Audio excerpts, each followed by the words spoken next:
Welcome to the Chaos Plan, where the odds may not always be in your favor.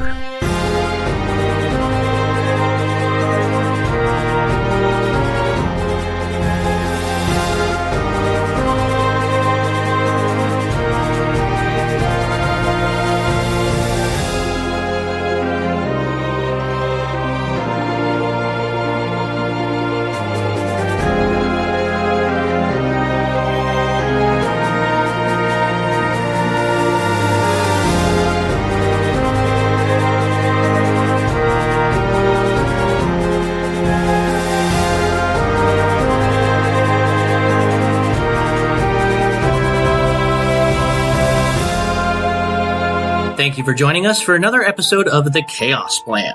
If you'd like to know more about the show and have an idea of kind of what's going on and where we're at in the world, visit our website where we are currently working on an online campaign guide, which you can find at www.theadventuringguild.com. And if you would like to join the show or become a sponsor and help us make this podcast better, visit our Patreon account. Just search for The Adventuring Guild or our website to find a link. And by subscribing and helping us out, you can not only join our Discord to hear our episodes live, you can also become a member of the show, get some awesome merch, and represent the guild. Hello, this is Bob from the future. While he is editing, noticed that there are a couple of places where the audio gets a little bit funky and the pitch and speed of my voice change quite a bit. So I apologize for that, but hopefully we will get that sorted out as to why that is happening very soon and it won't be an issue in the future. So thank you very much for listening, and hopefully we will get that problem solved very quickly. So thank you very much, and on with the show. Thank you for joining us once again for another episode of The Chaos Plan. I am joined this week by Cherno and eventually Fimdeer, who will be doing some downtime days in order to catch up before our big charity stream event. So we will go ahead and get started with Cherno on the 24th of planting. Cherno, where we left off with you last time, you had done... What did you do? My notes say I had met up with Core and learned that he has some sort of patron that is super powerful and evil. The book responded to him. I know him to be powerful physically and that he likes to eat. I also had been tasked by the Shadow Guild to learn more about Danderbin. So far, I know his associates are Fimdeer, Tharoon, Klein, Barnaby, and Aura, and that he has a steeder in the Merchant Guild stables. And I also need to find out if there's any connection with Cornelius Macaroon. Yep. Oh gosh. Okay. So that was the long and the short of it. And you're actually mentioned in, I think, the latest. I don't remember if I cut that or not because it was a meta thing. But so we will go ahead then and start with that, where you had just finished meeting Core, had been given the assignment by the Shadows Guild to watch Danderbin, and are beginning to figure out that there are a lot more powers and forces at work here that are kind of behind the scenes, but that have the potential to be extremely influential in the way Port City is run.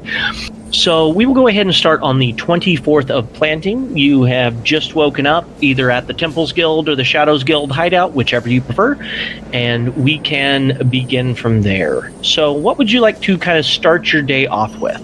Well, I have to give me half a second to get into the mind of Cherno. Please cut this out. I'm lighting a lighter for you and holding it up to help. Thank you. Really heat things up. So, I'd start off in the Temples Guild, a little bit more excessively energetic. I've come to realize that Cherno would permanently smell just a hint like sulfur, so probably doesn't make friends the fastest, because we know what else sulfur smells like. Yep. But just for fun, I guess, Cherno would probably go to the, cafeteria, make wherever the food just magically shows up, and get some boiled eggs, because he thinks that's hilarious. Yeah. So you are very easily able to, as you head over to the Temples Guild kind of cafeteria type area, it's actually run by a bunch of clerics who worship the aspects of hearth, of family, of celebration, that kind of stuff. They all kind of pitch in together. They are led by Father Ramsey, who is a very stern and accomplished cleric in the food domain. He's been known to be very harsh and use very unpriest-like language when it comes to teaching some of the new acolytes. But in the end, he's got a real drive and sense of accomplishment and perfection. So you go in, and when you just ask for boiled eggs, he definitely gives you a upturned eyebrow, but he makes them, or he has his acolytes make them, and he says at their first attempt that this egg is so raw that I expect it to get up and try and cross the road. And then after a while, the acolyte remakes it, and you're able to enjoy your boiled eggs. Excellent. And I could just see Cherno losing it, laughing hard. Especially at the idea that he could just cook it himself. Yeah, exactly. Just hold a pot of water over your head for a while. No. Yeah, exactly. All right. So yeah, you're able to get your food and enjoy it and whatnot. You see that there are several other clerics, and the room is just a spectrum of color around you, like you're in the hardware store looking at all the little paint samples with all the different robes and that kind of stuff around you. So what all would you like to do from there? It would be still fairly early in the morning. You would know that you always have work available to you at the Justice Temple if you should so choose to take up some of the cases there. Otherwise, you are welcome to do some investigation on this Danderbin and this Cornelius and try and uncover the obvious secret plot that is going on there. I say with full meta, knowing that you've listened to the episodes. And or you can try to figure out some of the other major powers that might be kind of behind the inner workings of Port City. Well, Cherno would have realized that though he's doing a good job for the Justice Temple, he hasn't really made his presence in it, or in the domain of Knowledge Temple, very well known. And I'm sure the idea of the Shadow Guild being disappointed in him would be weighing on him a fair bit. So I'm going to go, and I'm going to try and be seen in the Knowledge Domain area. Okay. Yeah, you head to the Great Library, and it's, now that we've fleshed it out a little bit more in some of the other things, it is a gigantic 5-story tall building with hundreds and hundreds of rows of different books and items available. You would know they'd be separated out by mundane and magical, by then the different schools within the magic, and the different subjects within the mundane. While in that Great Library, would you assist with the more menial tasks, for lack of a better term, like finding material, putting books back, that kind of thing? Or would you try to do some of the research and help some of the archpriests and whatnot with their own studies and stuff? Always inquisitive and always a big reader. Cherno would probably offer to put the books back because he knows that once he knows where everything is, it's so much easier to get the knowledge you need. Okay, and these would be split up into 2 different assignments. They would have the magical ones, which are higher risk, because you're obviously dealing with magical tomes and that kind of things. So you're a little bit more closely watched, a little bit more closely guarded, and it pays a little bit better, but it is much more time consuming because of all those restrictions. Or the mundane one, where you'll learn more about the regular world and everything like that. It's a pretty easy mundane thing where citizens come to check in and out books, but the pay isn't as good. But you're not at risk of being attacked by some sort of celestial creature that is offended by the book you're putting back. So which would you want to kind of take a hand at? No risk, no reward. All right, you begin working through some of the magical tomes, and go ahead and roll me 4d12 and give me those numbers individually. All right, I only own 3, so you get 1 repeat. All right, 4. Okay. 10. Okay. 12. Okay. 8. All right. So then, since you had 12 different numbers there, they're all from different subjects of magic. So the first one that you are... this one will be fun. The first one that you are being told to put away is a stack of tomes that belong in the Conjuration section of the library, all about different strange magical beasts and creatures and in your field, patrons and things like that can be summoned and communicated with. So I'll go ahead and let you decide. The stack of books, there's 3 very notable titles. in the stack. What are the two that you first pick up on? The Way of the Flaming Turtle, Okay. Dark Pacts, and you. What you need to know before signing that dotted line. Awesome. All right. Would you read those books at all, or would you just kind of see if you could check out one of them? Because, it's kind of a single basis for magical tomes to keep too many forbidden works from being destroyed in a conflagration by misreading a line. If I can't check it out, I would be sitting down to read the Dark Pacts book. All right, yeah, you definitely you kind of frowned upon you checking it out, but they wouldn't forbid it from you, but you would definitely need to set it down and kind of put it away for the rest of the day. So do you want to flip through it now or save it for the rest of the day and check it out? Oh, he's curious. He's flipping through it right away. All right, so as you're flipping through it, this Dark Pact book is definitely on the less than savory side, and you see that there's all sorts of strange demons, not only like devils, but demons as well. So Orcus is alongside Beelzebub and all of those kind of things on how to communicate with those. Though those are very dubious as to why they would be in just a normal tome, so you're kind of skeptical onto those rituals. But there are several rituals in here on liches and how liches come to be and how the phylacteries work and how communication can work with an arch-lich to gain knowledge and those kind of things. So if you wanted to take notes on that, I would let you do it, but you would not be able to peruse the third title, because you have to put them away in a certain amount of time. And the third title, the book that you would see is, roll it up on random creature generator here. Ooh, so the third one would be on elder dragons and communication with them. I've already met one, but I'd probably not make any note of it at this point. I would go into elder dragons. Okay, so you're not going to copy down the lich thing, or? Nope. All right, so you just make note that it's in that section. You put all the books back, and you are able to flip through the Elder Dragons. And it does give you a bit of an inside line on what you need to communicate with some of the other dragons and how their power structure works and whatnot. So I'll go ahead and I'll type all this up for you, and I will give you the choice of which elder dragon you want to kind of focus on for your next kind of communicative deal. So you already have the fire dragon, so I will let you choose between a earth-based dragon, a water-based dragon, or the ice dragon. I don't remember the name off the top of my head. I'd have to look it up.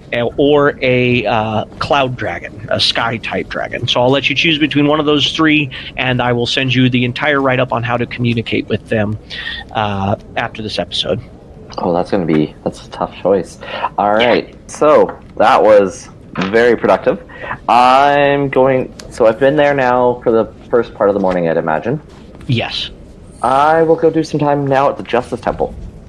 Okay, you head your way over towards the Justice Temple, and as you kind of walk through the front doors, of course you're paid for your time at the library. You get 4 silver pieces for the work that you did. Not a whole lot, but it was pretty easy work, especially since you only did the 4 and you spent quite a bit of time reading. You didn't get quite as much done as you wanted to.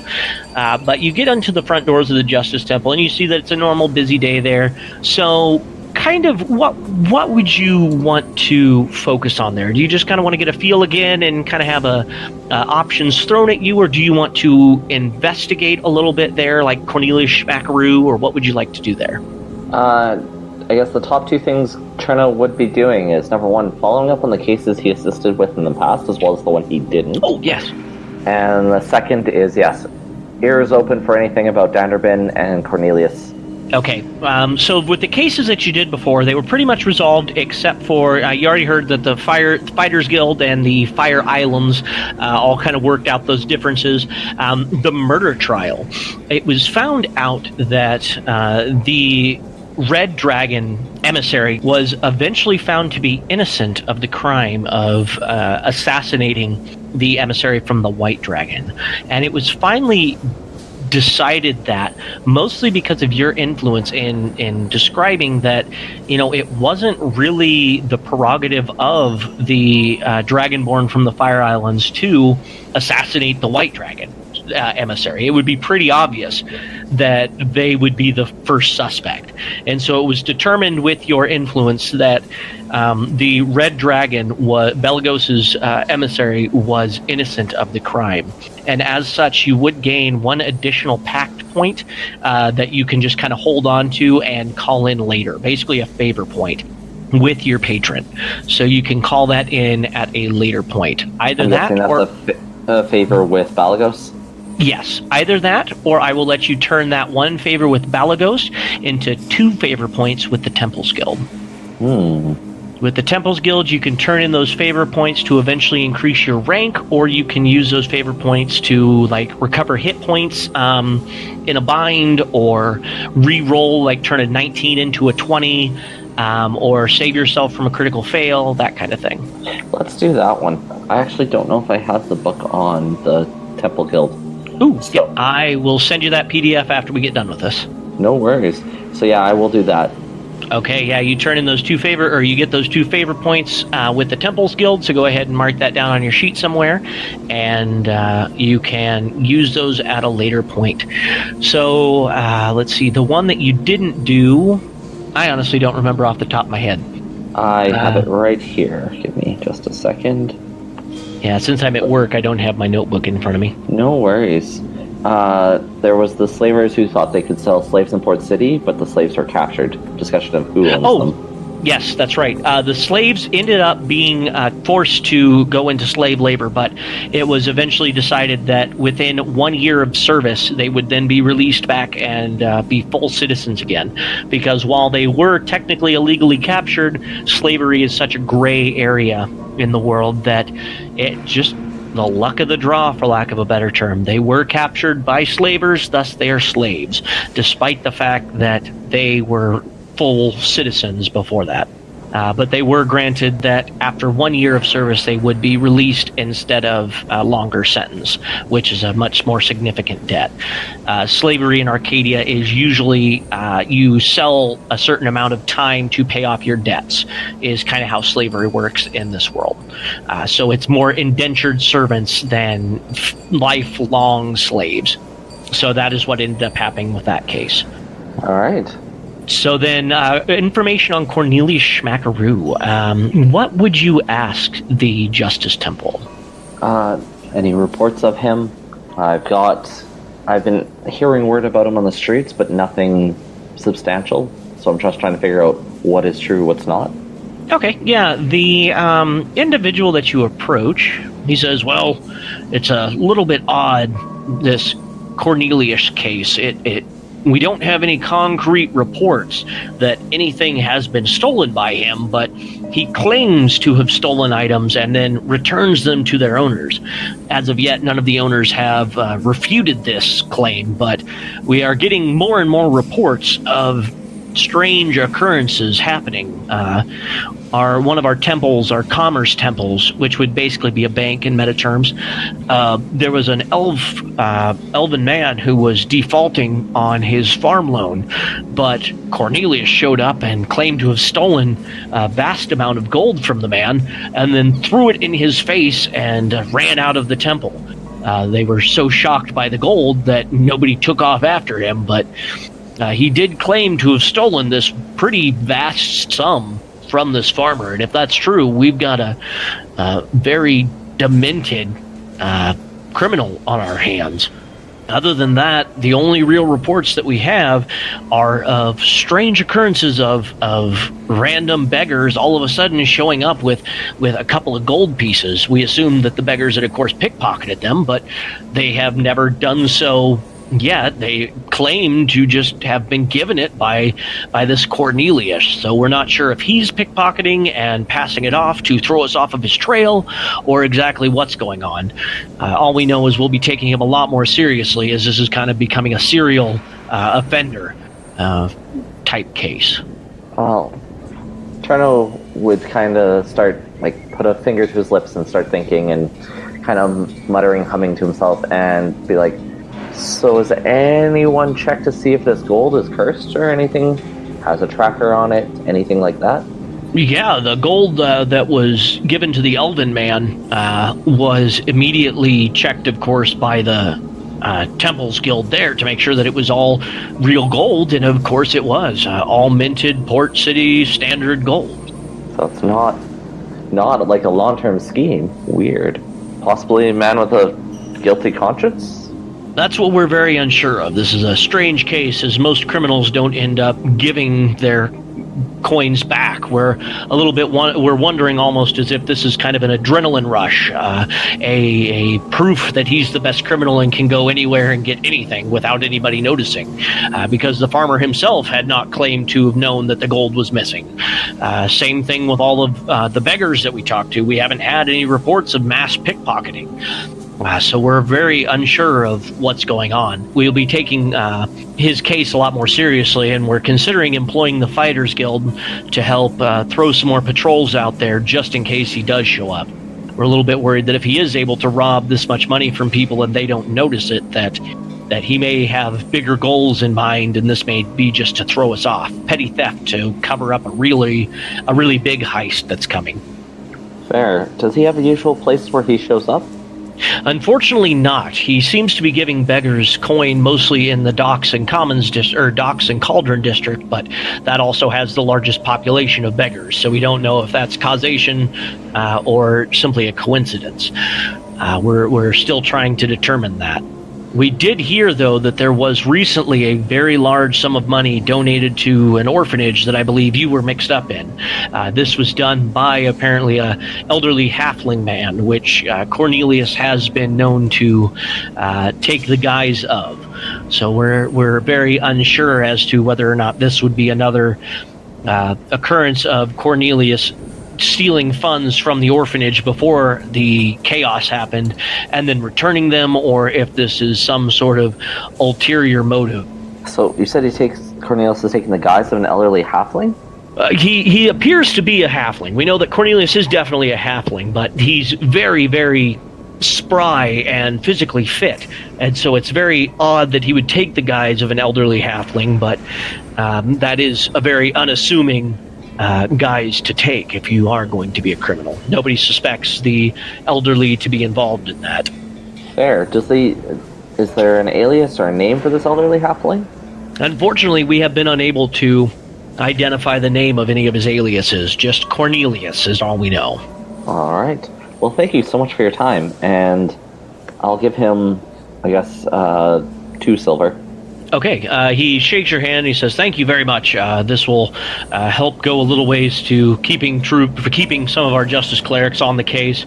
It's definitely starting to wear on us, and we want to catch him before the Shadows Guild gets their hands on him. Nobody has reported seeing their symbols on him, so we're hoping he is yet unaffiliated." Well, if you hear more, keep me in the loop. I will be sure to do that. Thank you very much for your time. No problem. All right, so then after that, what would you like to do from there? It's so hard not to play this meta. Oh my gosh, I know. And I'm trying to remember what is just Danderbin's donations and being altruistic, and what is Cornelius's contributions to all of it. It's hard to keep it straight. All right, so what time about is it now? I would say probably by this point in time, after dealing with all that you've done, it would probably be early afternoon, getting towards supper time, but not quite. So like 3-4 o'clock or so. Well, to keep the relationship building, I'm going to go start trying to scout out a few of Danderbin's friends. So I'll go back to the market, and I'm going to send another old goat towards the good old Steeder. Okay. Stablehand says, "Oh, this is greatly appreciated. I know it's not the easiest to get your hands on livestock, especially here within the city, and I will let Master Commonhorn know that you're the one that's sending them." Thank you so much. I'm hearing a lot about Danderbin, and I just want to make an introduction, so I figured let's get in his good books. Yeah, I know he's been very busy being out and about at the moment. It's hard to catch him anymore, but I'm sure he'll be back eventually. I'm sure. Oh, wait. 24th of planting. Okay, yeah, you're still good. It would be tomorrow that it would be gone. So, yeah, you're fine now. That's what I figured. And then I'm going to look out, try and find any of his... Like, I've met It's Thorin? Thorun, yes. Thorun. The blacksmith. I've met him. I haven't come across Klein or Aura or Fimdeer. Okay. Since Fimdeer's here, obviously, we'll have her jump in tomorrow. And if you wanted to go to your Shadows Guild contacts, you could try and look up some information on where those people are staying. Or, since she's not here, and technically tomorrow in the real world is her last day, you probably won't get a chance to meet her. Thorun, you've met before. Klein during that day.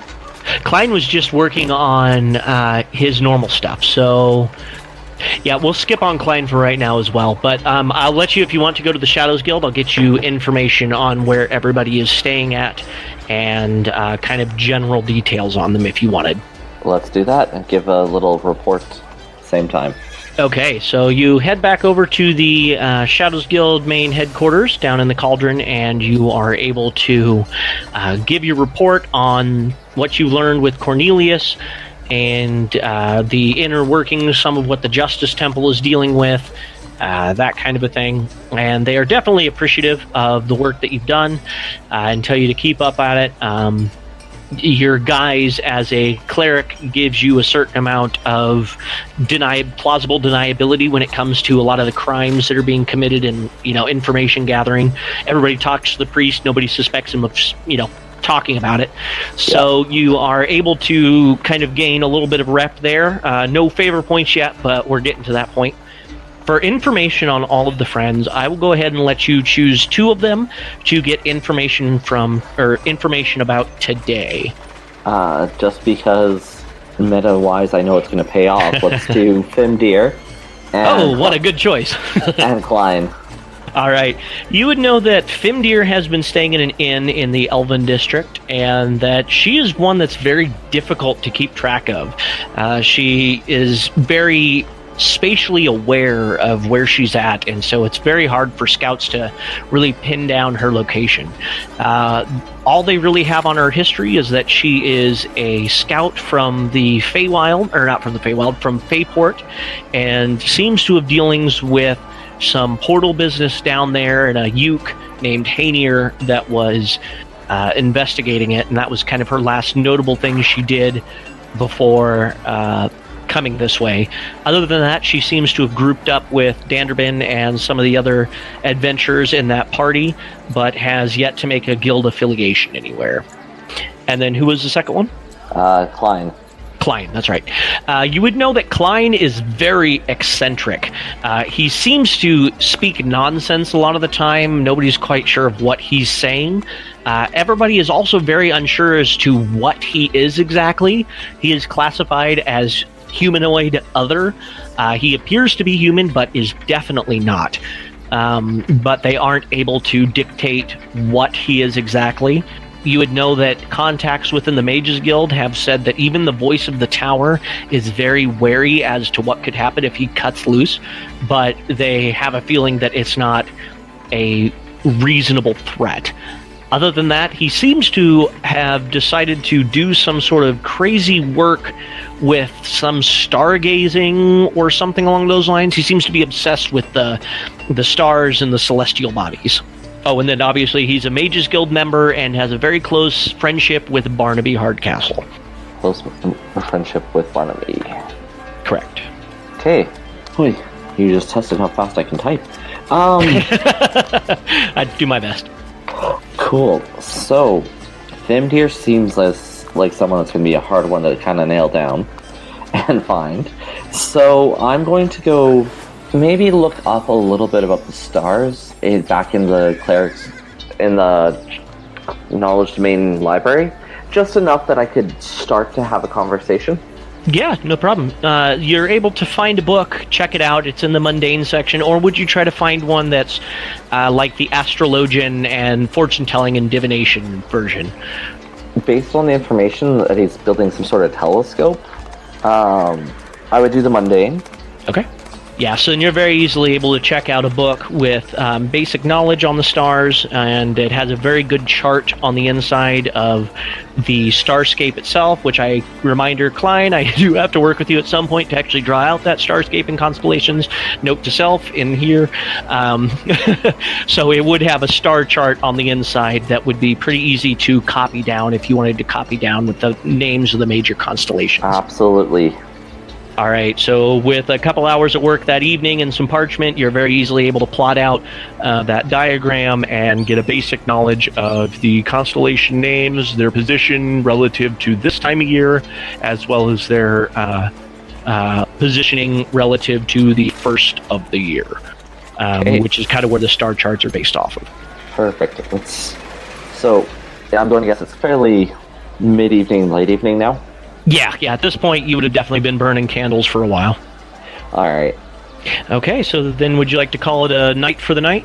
And then real quick, what tattoo what patron are you currently attuned to? Raven Queen Soul? I believe, yes, it would be the Raven Queen, just because the last person I made into a patron was the elf. That's right, okay. Yeah. All right, so then the next morning, I will go ahead and start off with Cherno, and then Fimdeer, I will start figuring out what you were doing. So, Cherno, what would you do upon waking on the 25th of Planting Now? So, hoping to get a chance to run across Fimdeer, I would get up as early as, humanoidly possible. Yes, the sun is still about a half an hour away from rising then. And head over to the Elven District to what looks to be, given her reclusive nature, like an out-of-the-way bakery, something like that, where you get breakfast. Elven District would be outside of the West Road, so you would know that it's right between the Cauldron and the Government District, and the Government District catering to the very sophisticated and oftentimes Elven delegates. There would be a couple of very nice bakeries right on the inside of the gate before you hit the Elven District. Would you wait there, or would you actually go into the Elven District itself? I'll probably wait there, because I feel like a fire and genasi would raise a little too many eyes. Probably. Okay, so you are right next to some of the emissary halls and whatnot, and there's a couple of bakeries and whatnot that are actually inside those areas. And inside the Elven emissary hall, there is an Elven baker and winery and all that kind of stuff. So you are able to kind of take a seat there, and you can see right at the gate where it goes into the Elven District. And being as it is right before dawn, they would just be opening up the doors of the bakery itself. So you're able to kind of seat yourself there. Would you ask any questions, or just kind of wait until you see Fimdeer? Since I have no idea what she looks like, I would have to ask some questions to get some sort of idea. Okay, yeah, and they would have given you a general description at the Shadows Guild as to what she looks like. But realistically, I hate saying stereotypically, but stereotypically, being as she's a wood elf, it would be brown-colored hair, it would be slight of frame, and the typical elven features that you think of, but I'm sure they would be more descriptive, being as they'd be used to describing elves to non-elf people. So, yeah, you're able to get a pretty decent description from them as to Fimdeer. All right, so Fimdeer, you are waking up the morning of the 25th. It's right after you helped Thorun and Aura investigate some of the disappearances that have been occurring. You would not have had a whole lot of excitement other than that as far as after you returned. The Elven District is a little bit removed from many of the worries of the inner city itself. So what all would you like to do in the morning after awaking? Well, first things first, we eat. That's not exactly too complex, but the first thing I'd very much like to do is go through my morning routine. I go through my arrows, make sure they're all there, equip my gear, right, and I will go through my usual scouting run. I climb up into the roof and I just start moving along to take the longest path I can through and around the city. All right, you wander through the Elven District, through the temporary camp that's sitting right there before the gate. Would you actually go into the gate, or would you kind of do an outside loop before entering into the city itself? Oh, probably a bit of a loop. All right, so you go all the way around the outside of the city. Dawn has just broke as you get back past the portal trees there, right by the Westgate Road, and enter into the city there. I know you and Danderbin have met on numerous occasions in a nice little bakery that's just inside the gate.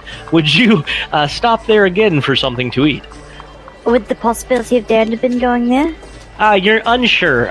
You're pretty sure, though, that the giant steeder parked out front would be a pretty decent indicator if he's there, and you do not see a giant steeder. Oh, he's not there? Okay. No, you do not see a giant steeder out front of that bakery that you have stopped at before. But there's a chance, so I'm going to move on. Okay, you move on past the bakery, and Cherno, you see somebody that matches the description of Fimdeer. Well, at least you think you see them, but it's very difficult to keep your eye on them. They have this very, I don't want to say intriguing because that's not the right word for the cloak, but they have a cloak on that makes it very difficult to hold your attention to them. I find its most significant thing is how insignificant that she's trying to be. Yeah, exactly. I'm sure that would have come up from the Shadows Guild, so that's exactly why Cherno was waiting. It's like, who can I not look at? Yes, you don't look at them directly. You look kind of past them, so that in your peripheral they appear. Because I feel like it's effectively, it's like you can't. It's like staring at the sun. Like you want to sometimes, but it just doesn't work, and your brain's like, no. So that's what I was waiting for, was who can I not hold my attention? Okay, so then you see Fimdeer pass, or at least who you assume to be Fimdeer, pass by. Would you immediately get out and follow? Would you try to hail them? What would you do? See if I can kind of follow them with my eyes more than just actually moving. Okay. Fim, would you just continue on through the city, or would you kind of do a spiral pattern, kind of circling around the outside before actually hitting the inside city? There is no coherent pattern to this. Okay, so then, so then you kind of head up towards the government district, weaving in and out of some of the buildings, and then around the Noble District, Commons, Cauldron, and then to the inside where all the temples, or where all the guilds and that kind of stuff are. That would be kind of the least populated route before getting to the most populated.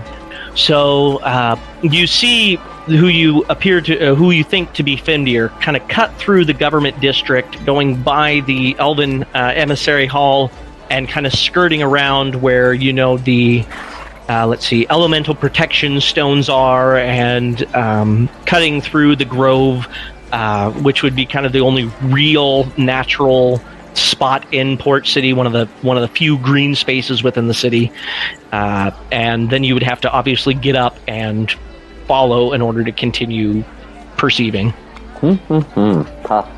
I would. No noticeable pattern, so it doesn't look like it's a circle, so walking in a straight line won't help me. I will do the opposite direction as Fimdeer. Okay, so then you cut down through the Cauldron area, kind of weaving your way through some of those, I don't want to say poorer districts, but the Cauldron is kind of a mix of individuals, so you're able to cut through the stalls, the homes, the winding areas. You work around, let's see here, into the Commons, which is more homes and whatnot, and then you would probably meet Fimdeer again between the Commons and the Noble District. That would be kind of the halfway mark. The Noble District, Fimdeer, you would know, is mostly, I don't want to say stereotypical suburb-type mansions, but giant lawns that serve no bio purpose other than just to look pretty. Flat, open landscape lawns with large mansions, other than the environmental controlling type crystals that kind of create a weather dome over the city itself. Other than that, it's a very open spot, so I'm assuming Fimdeer would be a little bit uncomfortable with all this just empty around her, so she would probably cut through the Noble pretty quick. I'm not too uncomfortable, but yeah, I'm gonna move on. Okay. So you're able to move through at your usual pace, and right as you get to that road that leads out the south gate, you see a person in front of you with flaming blue hair and kind of... Oh, would you have your hood up, Cherno? Nope, not hiding myself at all. Okay, you would see somebody that has flaming blue hair, kind of a look, and appears to be, maybe not spotting you and searching you out, but definitely has the intent of somebody with a purpose. And go ahead, and I'll go ahead and say you're probably perceptive enough. You would have noticed the same blue flaming individual sitting at a bakery that you have stopped at with Danderbin before. I guess that Danderbin invaded. If it's any indication, I have a passive perception of 18. Oh yeah, you would definitely be able to spot a flaming person. What's that blue flame that smells like rotten eggs? Yeah, exactly. So you would see them standing kind of in the road, facing you, and then Cherno, you would see Fimdeer with the gray cloak, and I would see kind of with air quotes around it because the gray cloak. But yeah, so what would you guys do? I would kind of do a wave and hold up a pack, like some of the food from the bakery, like packaged, kind of like a look. I have food. Stop and talk with me. Fimdeer, you see a strange blue flaming person waving a bag of bakery items at you. Is he trying to solicit me? I'm very confused. Cherno, what would your attitude be? Just kind of jovial, casual, hey, I'm purposefully trying to get your attention kind of a thing? Very much like, come eat with me, at the very least, if I can stop her long enough to maybe talk with her. Secondary purpose is to get enough of familiarity to be able to use locate object. Ooh, okay. Because I might have a better because it just says I have to be familiar. With her running around all the time, it's very hard to do that. But if she were to stay still for any moment... Okay. How far is he away from me? I don't know. How far would you stop and wave, Cherno? Honestly, within eye shot, but... whatever that means, because she's running around on roofs and I'm walking on the ground. Okay, yeah, then however you would be kind of patrolling, this would still be on your side, Lydia. It would be very large mansions, and there would be kind of a road in between the Noble District and the Commons District. And right along that road, Cherno, you would have just cut through some market stalls. So you would be kind of more heavily crowded around you with the road in between you, and then Fimdeer, there would be, like I said, the very pristine lawns right behind you. So I'd say probably with the road between 40 and 50 feet away. Okay, I'm gonna start getting closer. Just get down same level. I'll start approaching him, but as soon as I'm within 30 feet, I'm going to go ahead and use my mist thread as part of my cloak to cast Misty Step, and so teleporting 30 feet behind him, and he has to make a wisdom saving throw. Okay, so Cherno, you see Fimdeer kind of hop down right at the edge of the road, and the road would be about 30 feet across, and then all of a sudden, flip, you just missed, and you have to make the wisdom saving throw. So that's going to be really funny, because as soon as she was near, like at 30 feet from me, I was going to Misty Step to her. Okay, so what happens is you both stare at each other. Cherno, you step right onto the pavement, or I guess, yeah, I'm going to go ahead and say pavement. The pavement of the road, and Fimdeer, your first step onto the pavement of the road, and all of a sudden, Cherno, you are at the other side of the road looking at these open expanse of lawns and mansions, and Fimdeer, you're looking at these market stalls and people all the way around you that some of them looked like they were looking at you, but then all of a sudden you just get back to their work. And you both kind of look around, unable to spot the other. And then I still gotta do that wisdom save, but that's hilarious. Oh, I probably fail it. 11. Yep, that's failed. On a failed save, the creature forgets all memory of having seen you for the last minute. All right, so you remember cutting through the market stalls, and then you were pretty sure that you would meet Fimdeer right about here. And for some reason, you Misty stepped, but you couldn't remember why. Maybe the road was really crowded, but looking around, you don't see too many wagons. So you're not sure why you used Misty Step, but you're standing on the other side in the Noble District, and you're pretty sure Fimdeer should be here or getting here very soon. Then we go ahead and stealth. Oh, it's gonna be a 26. Okay. Fine. I'm going to go ahead and try and use locate object on that robe. Okay, so you just have to be familiar with it, but...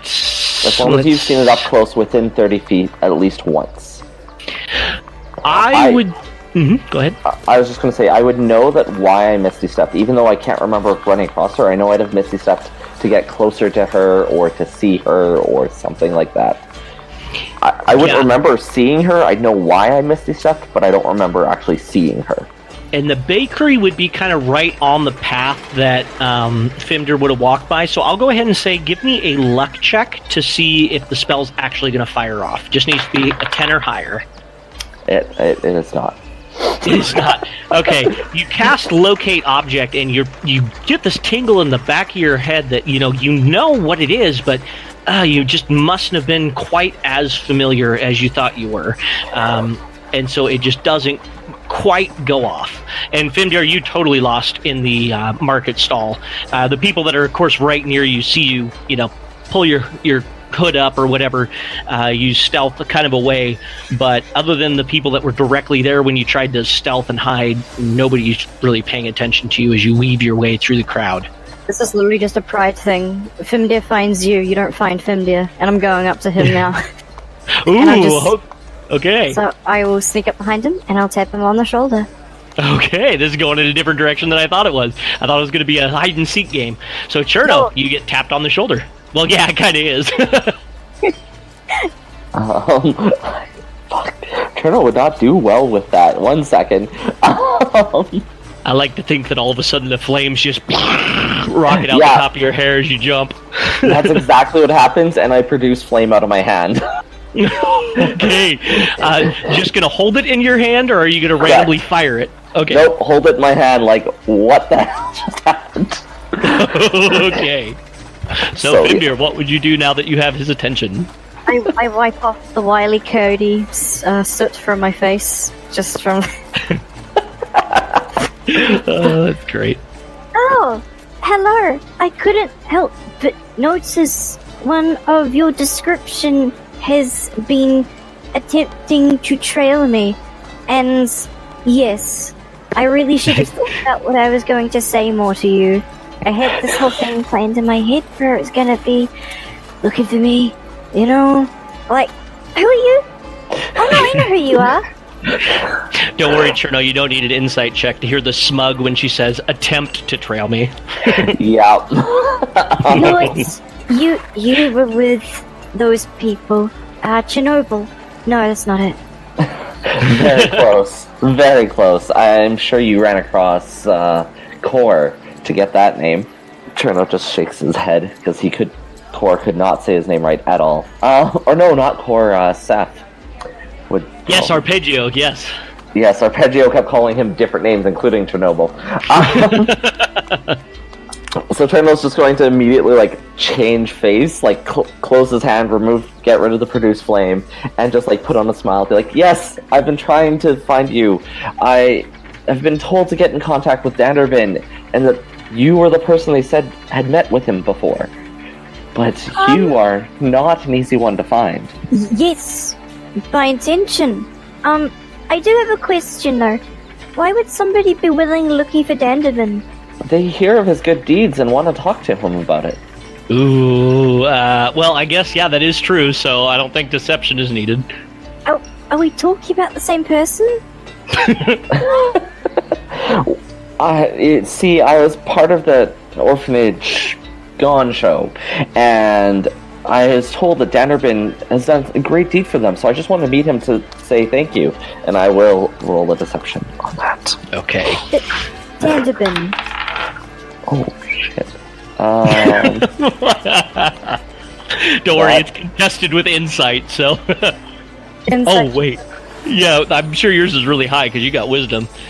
Mine's a 19. Oh, nice. 17. Oh, okay, yeah, then you 100% believe him. And the orphanage event would have definitely made, a lot of ripples throughout Well, I guess I've already said that there's a newspaper here. So, yeah, you would have heard about the orphanage. There was an attack there, some sort of demonic hag-type creature. It was impersonating the matron of an orphanage, and a bunch of adventurers were all mixed up in that affair, but they eventually were able to bring down this hag, but there was significant damage to the structure of the orphanage itself. Right. Okay. Well, I'm not too sure how much help I could be to you, as I am not currently aware of Danderbin's present location. Well, that's not a problem. From what I hear, it's good to be friends with his friends, so do you mind if I just kind of hang out with you and learn a little bit more about this jovial halfling? Hang out? Be in your presence for a time. Oh, that's now you're still sounding more elven. I mean, I guess I'm not. I'm just kind of looking you up and down, just kind of really unsure. Yeah, he definitely stands out amongst the crowd, but it wouldn't be that uncommon for. Because of how much noise was made about this orphanage, it probably wouldn't be that uncommon that people would be, like reporters and other people that are possibly trying to fund different social projects and whatnot to try to get into contact with somebody that had made a large donation. So it probably wouldn't be super uncommon, Bayport being a fairly altruistic city, but he definitely stands out as an oddity here, though. You're not exactly very subtle, are you? No. I choose to make my presence known and make friends quickly, and I find I don't usually run into trouble that way. Right. Okay. Well, you have my attention then. If there's more information to be gleaned from whatever it is you have plans, then I will follow along. Well, correct me if I'm wrong, we're right near the market district, right? No, not the market district, but there are market stalls around you. You'd be right inside the commons district, so this would be mostly grocers and home supplies, that kind of stuff. You'd have to go further into the city in order to get to the merchant guild itself. Well, how about we go sit down at the nearest Sundoes and grab a drink? Yes, I intentionally did Star versus Sun and Doe versus Buck, but whatever. I just look perplexed. I thought they were an elven brand of coffee and tea and small treats. Is this a very prolonged attempt to court me? I'm very confused. No. I find food is the easiest way to, talk. And you were to say a woman's heart, weren't you? I saw that. I promise I steal nothing. Well, very well. Perfect. I like how I don't have to roll a deception on that because I actually don't steal anything. You'll be fine. All right. So then you're able to find a spot to get a drink and sit down and whatnot. And would you be kind of listening out? Either one of you be kind of listening, paying attention to what's around you? Or would you mostly be focused on the other person, Fimdeer, making sure he's not going to set the table on fire when he touches stuff, and Cherno making sure she doesn't just flip the hood up and disappear? What would you kind of be doing? I would be making as best as I can all attention on her because she's so hard to focus on. Okay.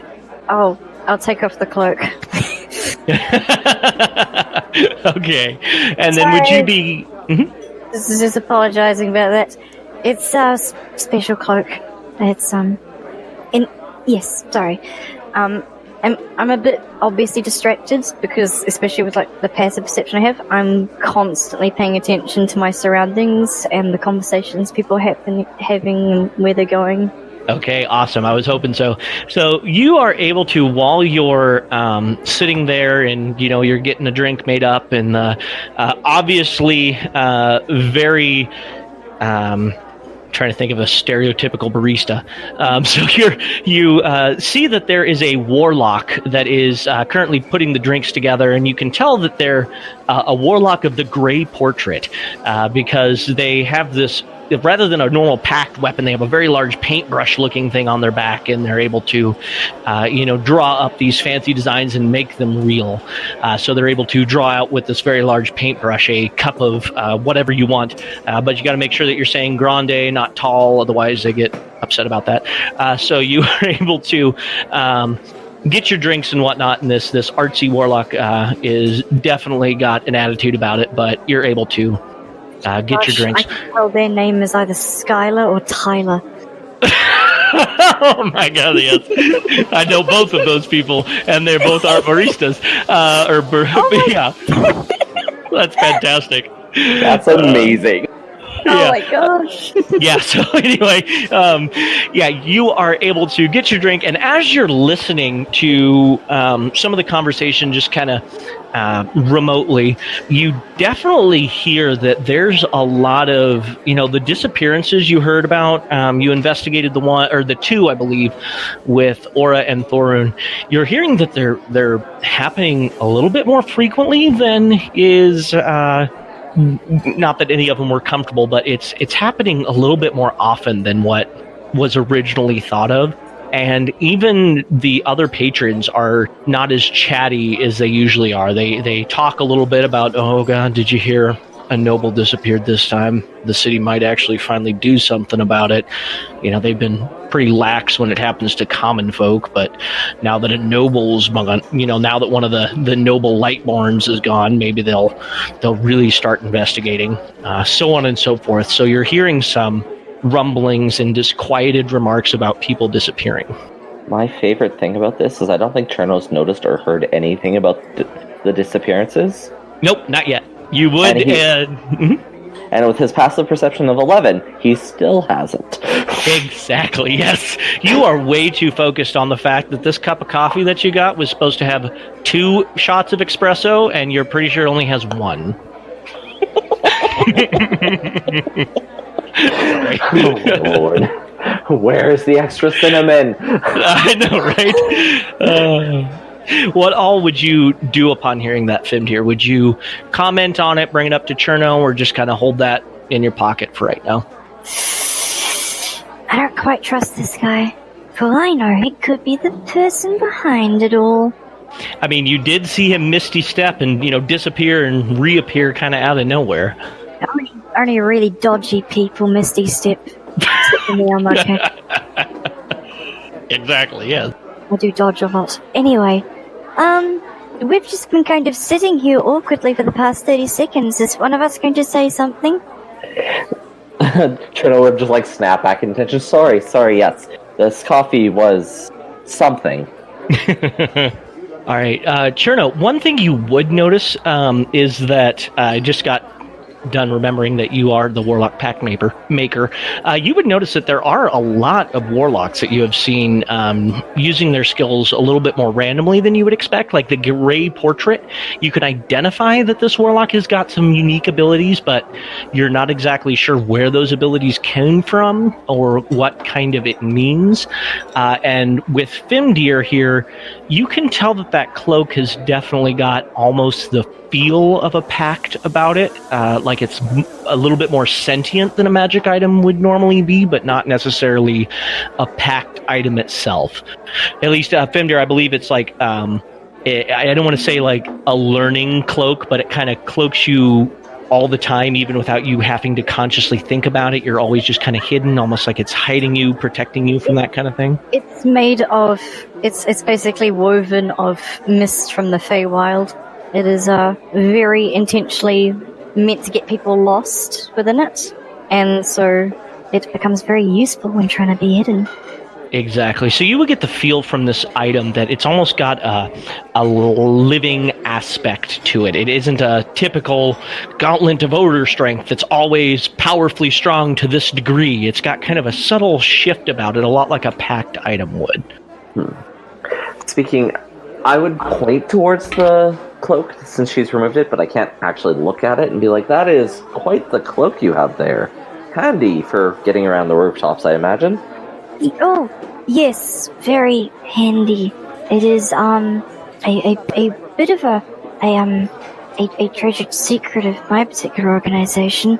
organization? Like, what do you mean? I'm a pathfinder. I handle scouting and various elements of diplomacy and task management for the Pathfinder Conclave back from Fable. That's so interesting. And like Cherno actually pulls out his notebook and is starting to write down some of these things because he hadn't really heard of them. Yeah, you would know enough about pathfinding and the Feywild and stuff just to know that, they do a lot of that kind of guiding, not guiding through the Feywild, but they can traverse the paths that where the Feywild crosses with this world. So, but that would be kind of basic knowledge that they are very much those that walk right on the edge of the plains and in between them. Okay. And I will make a comment, like, the one downside to that robe is exactly how I found you. Once you know that you're looking for the thing you can't look at, it's fairly easy to follow it. Yeah, I guess. She kind of just awkwardly looks down at her drink, which she has not had a sip of at all. And I just, so Cherno just kind of picks up on it and is a little bit like, no, I offered as a friend, like, if I were you, when you're going through the city, inside the city, I would maybe stop the cloak and then you're just an elf. It doesn't really stop, it is. Very interesting. With all of this awkward pausing and whatnot in between conversation, both of you go ahead and roll me a perception check. I have a charisma of 7, give me a break. That's okay. My perception roll is going to be probably that. Oh no. Fimdeer, what is yours? 19. 19. Mine is 3. Okay. You hear during one of the awkward pauses where you're just kind of swirling your drink just a little bit, just kind of for something to do. Do you notice that a particular... let's go ahead and roll up race here. So you notice that a dwarf kind of comes in, which is a little bit odd. Dwarves are mostly known for drinking stouter drinks in the morning than a cup of coffee. But, he might add some dwarven stouts to it to make it more palatable. But you see that a dwarf kind of gruffly comes in and sits down and begins drinking some sort of caffeinated beverage, and the bags underneath his eyes are big enough that they pretty much meet with his beard, and you can tell that he's been up for several days at this point. He pulls out a notebook kind of a thing, and you can see that it's got scratchings on it. Can you read Dwarven, either of you? I can read everything. Oh yeah, that's right. Pact of the Runekeeper, or Eyes of the Runekeeper. Okay, you can see that he's scratching something on his, down in his notebook, and he definitely seems to be out of sorts big time. Dwarves aren't going to openly cry in front of people, but if there was ever like tears in a dwarf's eyes, this would be that moment. He is definitely down and out, and you can see, despite the fact that he's drinking the coffee as quickly as is possible given the heat of it, he's still nearly falling asleep in his book, and he would be maybe a table or 2 tables away, pretty close, within about 10 feet. So you can definitely see that he is distressed. Cherno, you would probably notice that he sat down, but probably not the more subtle things. At this point, he would probably be like behind you, kind of catty corner a little bit, so you don't have a great view of him unless you turn around and look. Cherno would do nothing, because with that roll of a 3, he's only vaguely aware there's a thing there. Yeah. Fimdeer, would you make any kind of moves or, point him out or do anything, just kind of watch him? I'm very obviously looking at him, so, yeah. Yeah, Cherno, you would see that Fimdeer's attention is clearly diverted onto something else and not just the whole, this is awkward, I'm going to look off into the distance. You can tell that she's focused on something, and you turn around and take a look, and all those same details pop out at you. But what you do notice is when he's kind of halfway fallen asleep on the page and whatnot, enough of the book shows that you can see that he's cataloging a list of places within Port City and names of people, and kind of they've all have a scratch through them as if he's crossing them off. And you can see written on the top and, circled and doodled around several times is a Dwarven name. The name is... Oh, I know it's not Dwarven, but I don't care. I like it. Is Athena. I know, it All fits very well with Hades, but first name that popped up on the generator. So, I'm feeling the awkwardness because I have a very high charisma and would probably pick up on the fact that Fimdeer is not enjoying our chat. Well, I guess, what is Fimdeer's reaction? Is she interested? Is she curious? What kind of thing? Just be curious, observant, keep an eye. So, Cherno would just look to her and very bluntly be like, do you want to go see what's up? So she kind of looks up just for a brief moment and then kind of just is like, I don't usually interact. I usually just watch people. Well, this gives you a chance to interact much more closely. And without waiting for consent, waiting for agreement, anything, Cherno just gets up and goes over to the dwarf and just says, you look like you could use a triple espresso. Yeah, you see the dwarf kind of startle awake as if he didn't, really mean to fall asleep like he did. So the dwarf looks up at you and he says, "My daughter has unfortunately gone missing, and I'm trying to do the best I can to find her. But it's been 4 days, and I haven't slept yet, and I don't know where else to go or search for." Have you worked with anyone? I think the Temple Guild might be able to get you a locate spell. Tried it and it didn't work. I'm running out of funds at this point. I came here to sell my wares as best I could. I'm from the Fire Isles, from cliffs right outside of Tolinarth. But unfortunately, when I came this way, I didn't bring near what I could with me, and so most of my wealth is still there. But I'm not leaving the city until I find what happened to my daughter. It was her first time here, and I can't imagine leaving until we find her. The Temples Guild is also very busy, so is the Fighters Guild and the Merchants Guild, and all the guilds are busy trying to figure out what's happening to all these disappearing people. It's not the first one she's not the first one to go missing. I'll slowly come up around the other side, quietly, with my cloak on. Okay, yeah, he doesn't even notice.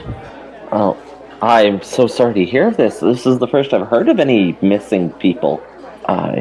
Is there anything we can assist with? If you could help me find her, it'd be a blessing. I don't have any money to prove that I can pay you, but I can pay you as soon as she's found and I make my way back to the Fire Isles. I can pay you, or I can craft anything that you need. I just need to get her back. If you could help me find her, it would be a great service. Well, I tend to believe that the best currency is a good favor, so I'm here to help if I can. Yes, any favor I can grant, I will. She disappeared while we were selling goods. I sent her back. I was just finishing the deal and shaking on the price, and I sent her out to unhitch the wagon, or to unload the wagon to get started, and when I returned, she wasn't there. The box just looked like it fell on the ground, as if it had been dropped. I would like to, while he's talking, I want to try and sleight of hand and put something in his belongings or his bags, or if he's just got a belt pouch or something. Yeah, if you're slipping something in, he's very distracted and exhausted, so you would have advantage on that. Okay, that's a natural 20. Okay, yeah, you could do the whole hilarious Skyrim thing where you pickpocket his entire gear and he wouldn't know. But yeah, okay. No, you're very easily able to slip whatever you want into his pocket. I'm going to slip 100 gold. Oh, wow. Okay, wow. Yeah, you're very easily able to do that, and he doesn't even notice. It's kind of just adjusts his weight a bit. It's like, oh. yeah. Basically, he was kind of getting ready to. He was kind of leaning on the table, as exhausted as he was anyway, and so his one hand was kind of on it, and so he didn't notice the difference in at this point. I've got the information I want, so I will just quietly slip back to my table. Okay. I'll curse my passive perception. So I would look back at the table and probably assume Fimdeer never moved. I wave. Just be like, oh, she didn't come over. Weird. Alright. Be like, well, here's my card, I guess. And it'd be just kind of like a calling card. Cherno, Tangler's, Temple Districts, that kind of thing. Okay. And I'd say, here's my information. If you can, once you go home and get a rest, give me some, what you just told me, but written down, with any other details and a copy of what work you've done. I absolutely will get started on this, and I might even throw a posting up on the job board to see if we can get a few more eyes on it. Yes, I'd be more than happy to help you with what I can, but this is all that I have. And he reaches into his pouch and he kind of stops and he's like, "What?" And he kind of pulls off his money pouch and slaps it down on the table, and there's a bunch of gold in there, plus like 2 silver and 8 copper. Just a paltry amount without that 100 gold. And he's like, I must be losing it. And I could very easily pay you this sum and more if you can do this. Here's 5 gold to post the job as a starting reward, because you would know that would be several days' wages in the city here for this posting, because you would need to post with one of the guilds. But yeah, so he gives you the 5 gold and he says, if you're on it, then I'll get some sleep. I know I'm not doing any good in the current state that I'm in. I can't not do this without knowing somebody else is out there looking for her. We'll take care of this as quickly as we can, and I'm going to go grab him effectively like a sleepy time tea. Yes, all the chamomile. Yes, a chamomile lavender stout if I can find one nearby. I'm sure they've got it somewhere. Or at least I've had lavender ale and it's tasty. Okay, yeah, then I'm going to go ahead and say that you're able to find some sleepy time ale. And it's got enough alcohol potency to peel paint off a wall. So, keeping it very far away from my flames, I'll grab that and go back to sitting down with Fimdeer. Okay, yeah, you grab that. He heads off towards the nearest inn, stumbling as he goes, and you sit back down. As I see you coming, I quickly pick up my coffee cup, toss the contents out behind me, and just start sipping the empty one. That's fantastic. Okay, yeah. Cherno, you just sit down and see that she must have been really chugging the coffee back during that conversation, because it's almost completely gone when you sit down. Can I please, it won't work, but roll a perception on that? Go for it. Yep, it didn't work. Alright, that die is officially put into prison. Okay. So, yeah, I'll just sit down and be like, sorry about that interruption. I almost forgot. I'm just here to learn a bit more about your friend Danderbin. Like, I know so little about him other than he is as altruistic as it comes. Altruistic is a word that is used by some people to describe some things. I've heard him described as very giving and kind of heart. He's certainly given a lot of people. He's given a lot of people a lot of things. Headaches, bear traps, lingering injuries. So Cherno would look almost shocked because this isn't in alignment with anything he's heard about him. Yeah. All right, yeah. After a while of sitting there, you do notice that it's beginning to clear out a little bit. The noon rush is going to be getting here fairly soon. So a lot of the coffee type stuff is starting to shut down, and many of the food stalls and whatnot are beginning to open up on the rest of the area. So it's beginning to get closer to noontime at this point. Would you guys want to part ways here, or do you want to try and do any kind of work with this dwarven disappearance, or what would you like to do? I guess it would depend on how uncomfortable Fimdeer's looking at this point. As that's my secret, Cap. I'm always uncomfortable. So then, trying to be a decent, humanoid, Cherno would definitely be like, alright, I have taken up enough of your time. Thank you so much for taking the time to just talk with me, and I welcome our new budding friendship. You should probably know one thing, though. What's that? That's not the first disappearance. There have been several disappearances going on for quite a while, although they've been picking up in intensity and frequency. I hadn't heard anything of that. What else? Like, who's disappearing? Quite a few individuals. I don't exactly have my notes with me in that regard. Yeah, you would be able to recall the Kenku that disappeared, and I believe you guys investigated a goblin? Yeah, the Goblin Alchemist, and those were the two that you investigated with Thorun and Aura. Other than that, you would just know that there had been others, but not the specifics behind them. So far, in regards to what we were able to figure out, there was only really one uniting factor. What was that? It wasn't location, it wasn't circumstance, it wasn't necessarily any motive against them. It was just that they were very intelligent. Just intelligent? Just they were smart? Capable. Capable. Yeah, I guess both of them would have been magic users that you guys found. So yeah, they would have been very high potential magic users. So, do you think this has anything to do with magic versus non-magic prejudice that I've heard about and like seen? I don't know, I've not personally been involved in such a thing. I can't use magic myself, but that wasn't too much of an issue from where I was from. It might surprise you, I say sarcastically, but I'm from the Fire Isles, and magic is common, but not always welcome there, if I got that right, Bob. Yep, depending on what kind of magic it is, magic users are harder to control, so the very draconian laws of Fireport would kind of frown upon the very public use of magic, unless it was in service of Beligos. So, kind of make a comment and almost a wince, like, I remember too clearly that magic isn't always considered a gift, and maybe it has something to do with that. I mean, it's always possible, but it seems far too methodical for it to be mere prejudice. Oh, definitely something to think about. Mind letting me know if you learn more? I suppose. I will keep you in mind. Yes.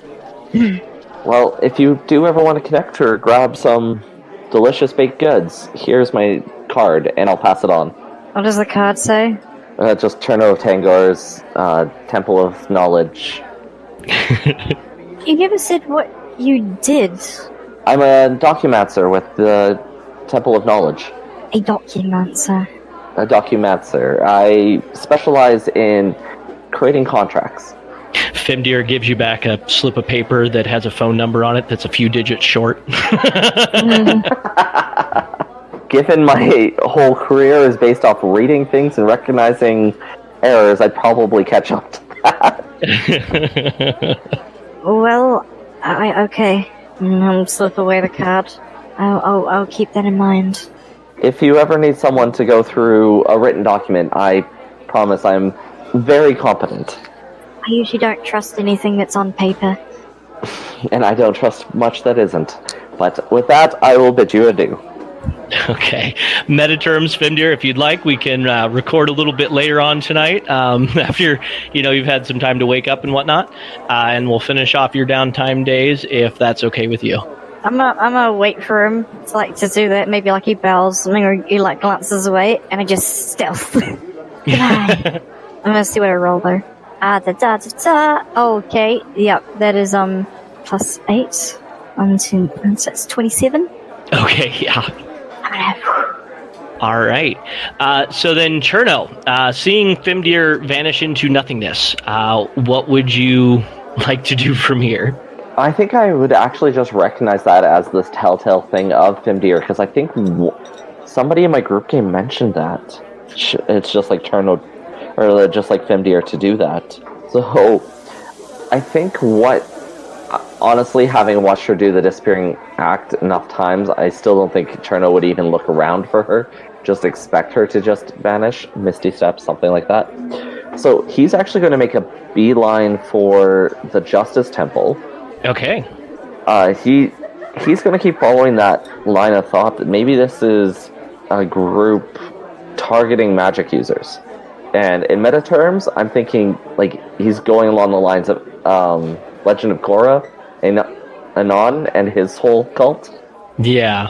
Okay, so you head over to the Justice Temple, and after you inquire a little bit about it, they're like, well, technically nobody's broken the law. We can't, prove there's any kidnapping. We can't prove that they haven't just run away, so it's not actually under our jurisdiction. We've been referring everybody that we're able to over to the Divination Temple, but I know they are completely overrun with requests to find missing people at this point, especially in the last couple weeks for some reason. But as far as we know, no crimes have been committed. The sparse details we have is that they just all of a sudden aren't there anymore. I was more actually wondering if you guys are hearing increased reports of anti-magic rioters or protesters or lobbyists. Not really. The Tinkers Guild and the Mages Guild are always getting into petty squabbles, and there's always some sort of clockwork machination and some sort of exploding dove that lands in the Tinkers Guild. They're always messing with each other, but nothing extremely violent has happened in a very long time. That's interesting. Okay, now that he's done that, what time of day is it? Let's see, at this point, I said lunchtime when you left the coffee shop, so it would be just after lunch-ish time, so 1, 2 o'clock. Well, speaking, he now knows he needs to have some better access to good food locations. Totally unimpressed with that Sundoes. He's gonna start scouting out more food places around town and listening around for rumors and that kind of thing. Okay, yeah, you would know that there are several locations, depending on your budget. Some of the crazier ones that have opened up include Hamich's Sandwiches, which is run by a grung chef, which you would know is basically like, rather than having pufferfish, letting the pufferfish be the chef. Equally poisonous, but, you know, who knows. Other than that, you would know that pretty much the market has every food that you can possibly imagine. Alright, and Cherno's going to go back to the Temple of Knowledge and try and do a little bit more research on his disappearance and that kind of thing. Yeah, you head back to the Temple of Knowledge. The Temple of Knowledge would say that they have gotten all sorts of requests for books on finding missing peoples. The divination section of the library the shelves are basically bare.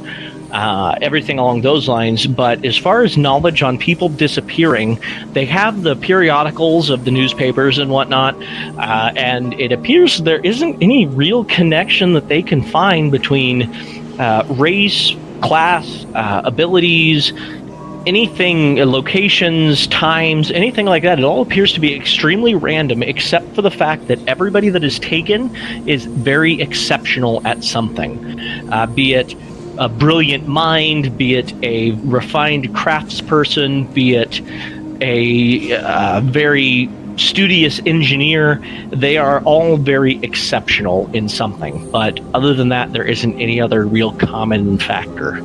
And are there any reports coming from places outside of Port City? Yes, all over the Elemental Islands, and they're getting reports from the mainland and the Kang Islands, but unfortunately, because of the distance between the continents, it's pretty slow getting that news.